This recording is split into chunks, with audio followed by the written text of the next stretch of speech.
whose responsibility is it to solve America's biggest problems? Some of us look to the president. Some of us look to Congress. Some of us look to our state and local politicians. But there's one thing missing here. If we really want to solve the toughest problems, the best people for the job might be us.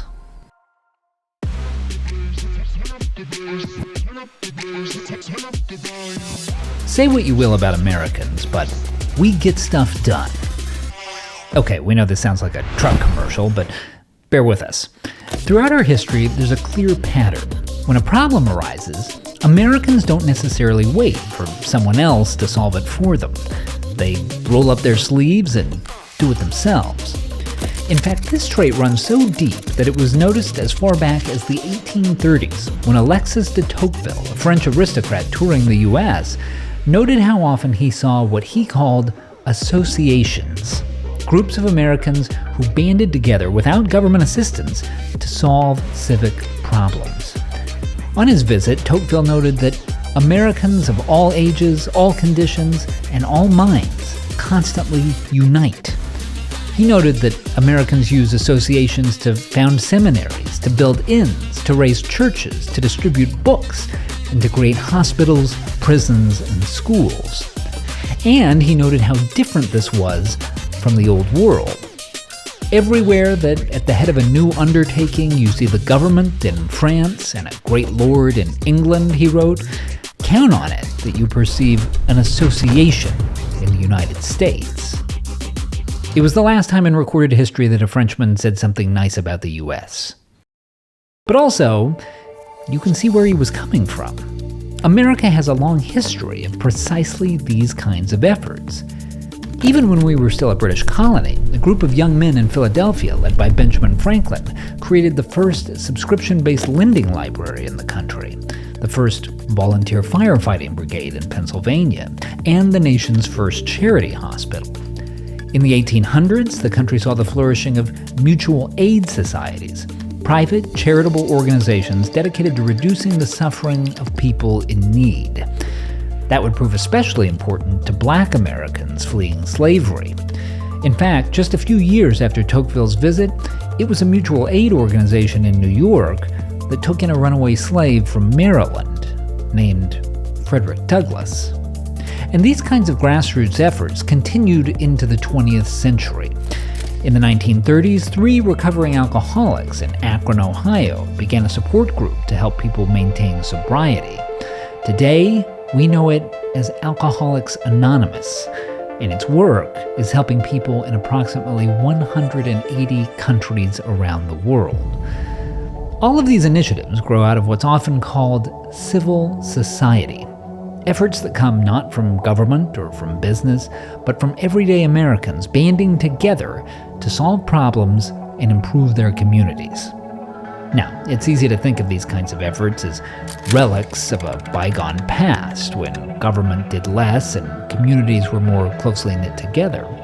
But the reality is that these kinds of efforts are still making a huge difference in American life. For proof, just look at the civil society organizations that are solving problems all around the country today. The founders of a Minnesota nonprofit were worried about troublingly low rates of childhood literacy. Their solution? Creating the Little Free Library, book exchange boxes that allowed children free access to reading material. Not only did they end up creating over 150,000 locations around the world, an effort that has led to more than 400 million books being shared, they also bound communities together. 72% of the organization's volunteers said they met more of their neighbors because of their Little Free Library. In Illinois, Kirk Allen and John Kraft, 2 military veterans, were frustrated by the amount of corruption and waste in their state and local government. Their solution?